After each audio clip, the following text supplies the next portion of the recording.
Okay, so yang ini yang kita ada buat tadi.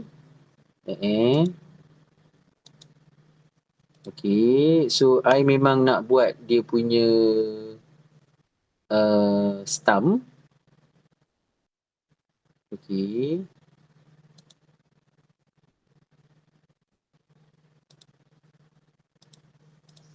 Okay, so I pergi dekat S ground level. I double click S ground level. Okay, dan I akan kat sini I boleh pilih hidden line. Okay, S ground level. And then I click structure. Okay, and then I click column. Okay, I click structure and then I click column. Okay, so kat sini I ambil concrete rectangular column. Okay, 200 by 200. Okay, mungkin you tak ada sebab ini file I yang dulu kan. I dah pun memang dah buat lah. I memang dah buat lah. Okay, katakan you ambil yang lain. Okay, you kena tukar measurement dia, you kena klik edit type. Okay, lepas tu you kena duplicate dulu. You kena duplicate dulu. Okay, you klik duplicate ni. Okay, lepas tu baru you boleh namakan dia. Okay, you boleh namakan dia. Okay, katakan 200 by 200 kan. Okay, dan you kena tukar yang measurement dia 200 by 200. Okay. Okay, nampak I tukar kat sini. 200 by 200. Lepas tu I klik OK lah. I klik OK. Tapi kat sini, I akan ambil depth dia ke S footing tau. Depth dia ke S footing. Okay, dan terus I letakkan mouse I di sini. Klik saja. Di setiap persilangan grid tu, I klik. Di setiap persilangan grid tu, I klik saja. Okay.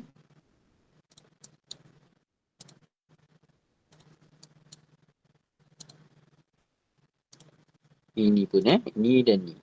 Lepas tu tekan escape. Tekan escape. Lepas tu baru klik yang button 3D house button tu. So nampak I dah letak dah I punya stump. Okay. Okay, lepas tu memang I nak kena letak I punya footing. Okay, I kena letak I punya footing.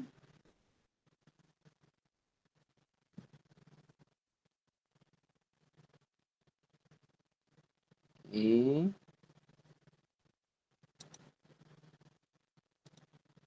I punya footing tu I kena tengok dulu page.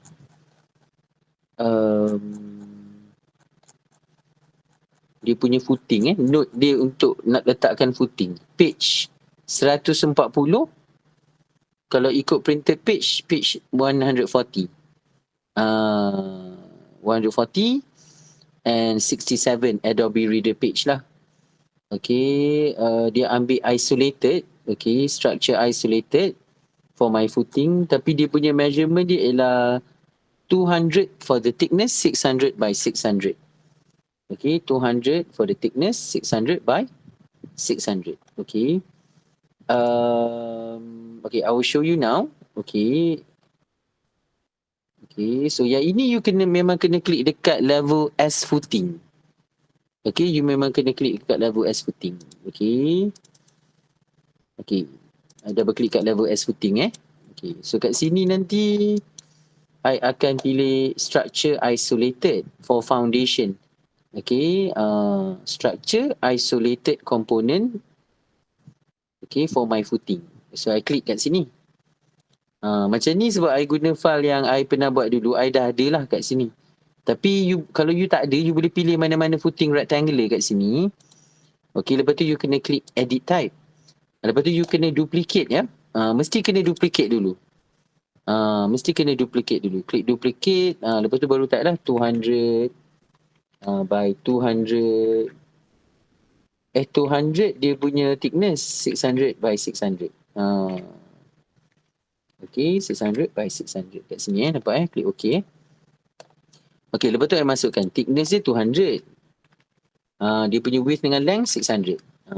Nampak memang I masukkan thickness dia 200, width dengan length dia 600. So I klik OK. I dah ada I dah memang dah setting kat sini, so I boleh letak je. Di setiap persilangan grid tu I letak. Okay. So I buat ni pun di S footing level. So you dapat tengok memang I buat di S footing level. Okay. Kalau dah tekan escape. Kalau dah tekan escape beberapa kali. Dan kalau nak ke pandangan 3D perspektif boleh klik button rumah 3D di atas ni. Okay. Nampak kat sini. Okay. So dah ada dah I punya footing tu. Nampak? Okay. So I memang nak buat dia punya roof beam. Structural roof beam I. Okay. So I double click lah. As roof beam level I. Okay. Kat sini. Dan I akan guna beam yang sama. Okay. Kalau you nak tukar measurement boleh. You kena klik edit type. Okay. So I guna klik beam ni. Structural beam. Okay. So ini dia punya measurement dia. So I buat So I kena klik di setiap persilangan grid. Okay. Nampak di setiap persilangan grid tu I klik. So I buat pusingan kat sini dululah. Okay, escape tekan escape. Okay, lepas tu I akan klik dekat dia punya beam semula.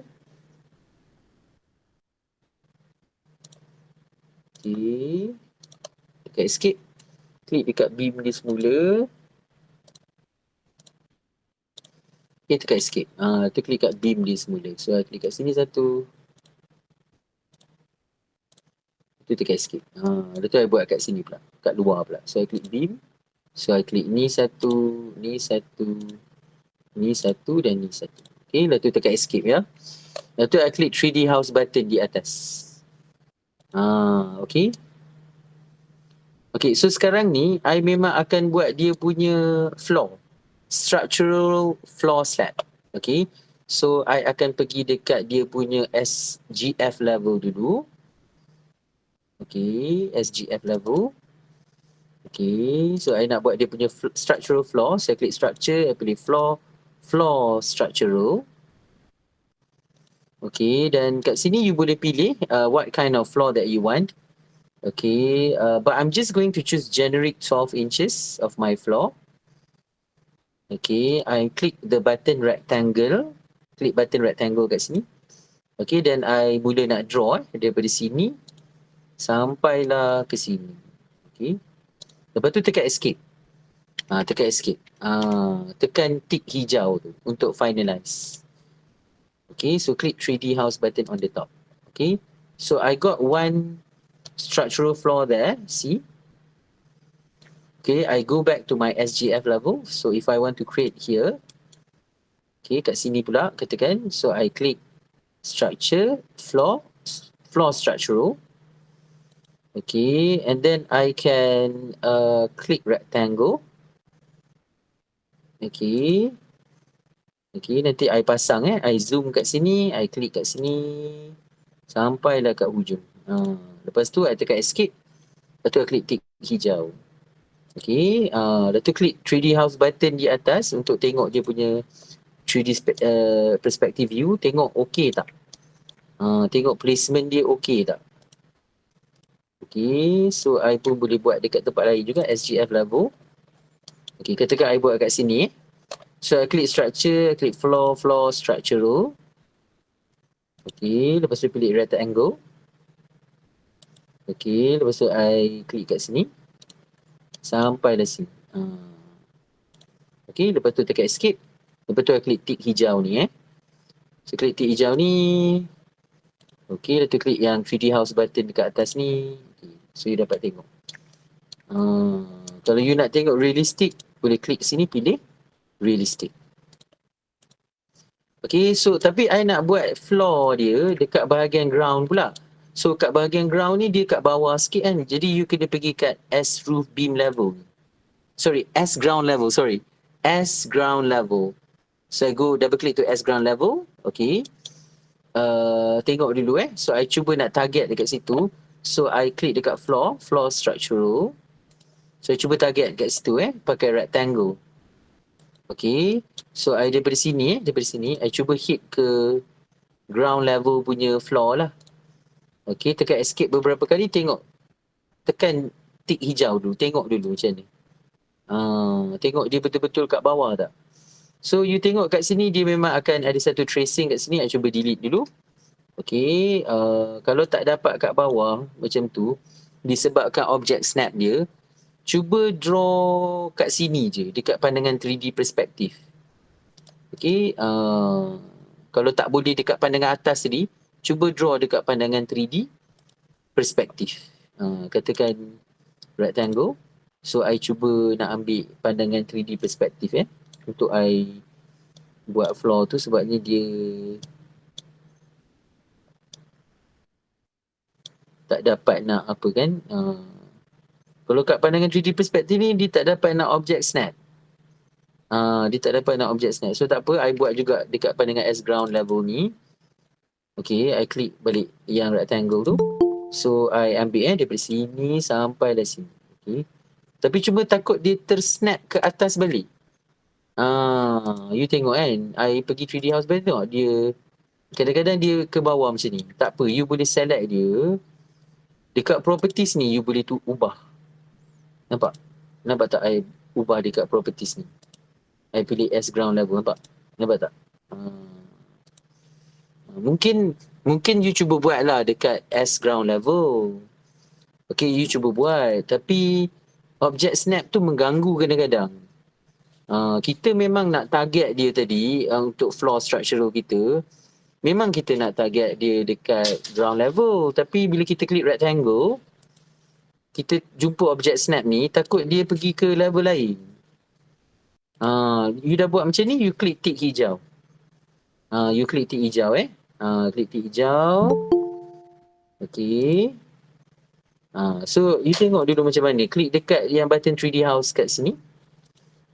Kalau macam ni dia memang okay kan. Tapi kalau dia pergi ke level lain, contohnya dia pergi ke SGF level. Jadi you boleh select balik floor tu.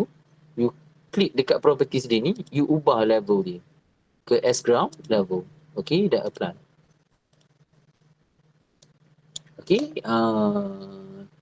So kalau kata you ada terlepas, okay, ada terlepas mana-mana tadi, boleh tengok balik kita punya video rakaman kita. Okay, macam I positionkan tadi tu. So I ada positionkan dia. Tadi pun you dapat tengok kan, bila kata I klik dekat sini mana-mana komponen.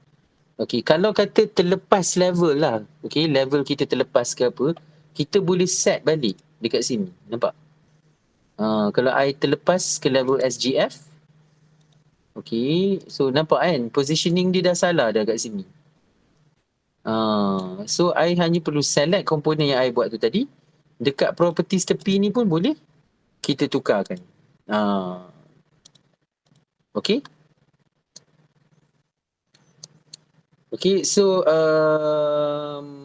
kalau kata you nak buat dia punya dimension, okay, itu boleh tukar view dululah.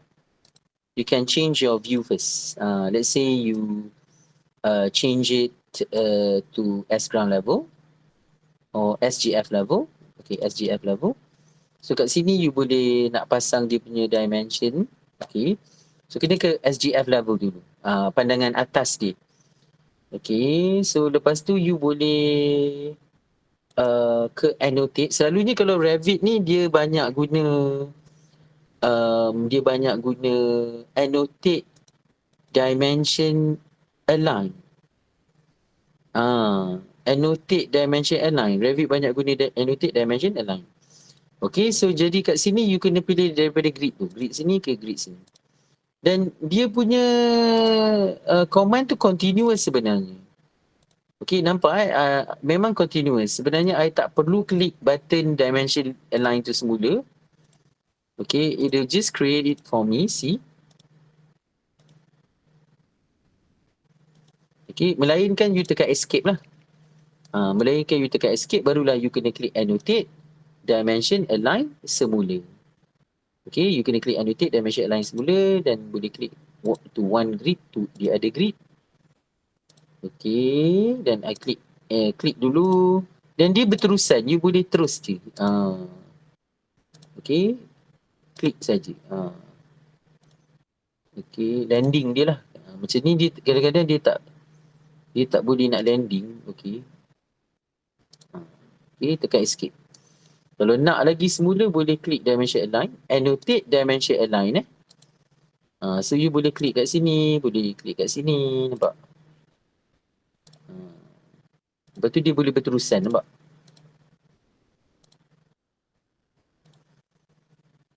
Okay, tekan escape beberapa kali. Okay, lagi satu Revit ni dia pun ada skala duduk kat bawah ni, you boleh ubah. Kalau I ubah 1:100 dia jadi macam ni. Kalau I ubah 1:50 dia jadi macam ni. Kalau I ubah 1:200 dia jadi macam ni. Okay, nampak? 1:100. Okay. So nanti kalau mana-mana yang terlepas nanti boleh tengok balik video rakaman I pun memang sedang rekod sekarang, nampak? Okay, boleh tengok balik video rakaman kami. Okay. Memang I sedang rekod, so you pun boleh tengok lah. Okay, so adalah I nak tambah kat sini macam contohnya lah you nak buat macam title block. Okay, you boleh dekat project browser you ni. Okay, memang ada satu function kat sini dinama sheet. So kalau you nak buat title block ke apa, okay, memang kata you boleh klik je. Klik kat sheet tu, klik kanan, new sheet. Okay, kalau you nak buat title block you. So you klik new sheet kat sini kan. Klik new sheet kat sini. So you boleh load tau. Boleh load. Klik load. So dekat dalam you punya family component you, so dia memang ada folder title block. Dia ada folder title block. So kalau you nak dalam you kena cari yang library dalam metric lah, US metric. Okay, so I buka US metric, I masuk title block kat sini. Okay, boleh ambil A3, A1, okay. I ambil A3 katakan. Okay, so I klik okay je, dia memang akan load lah. Inilah title block I. So dalam Revit ni, dia memang boleh drag. Okay, katakan I pergi dekat SGF level punya view ni kan. Okay, dia memang macam ni kan. So I balik ke I punya sheet tadi tu. So I boleh drag. Select je tu, click and drag. Okay. Okay, you dapat tengok memang I masukkan dia punya plan tu kat situ. Okay. Kalau I nak dia punya pandangan east tu, I select, click and drag saja masuk sini.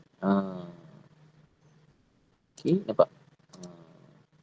Kalau I nak pandangan 3D dia, I pun boleh klik dekat 3D ni, click and drag saja masuk sini. Nampak? Okay, so dah ada 3 pandangan kat situ. Okay, tapi of course you kalau nak hilangkan certain part tu, you kena double click masuk dalam viewport tu lah.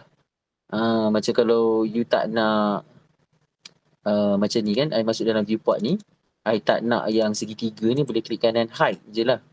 Hide in view by category. Okay. Tapi you nak kena double click dalam viewport tu. You nak kena double click dalam viewport tu. Macam ni kalau you tak nak, boleh tolak keluar je lah. Jadi dia memang dia tak akan print lah benda tu. Okay. Okay, nampak So nanti boleh tengok video rakaman tu. Ni I stop recording.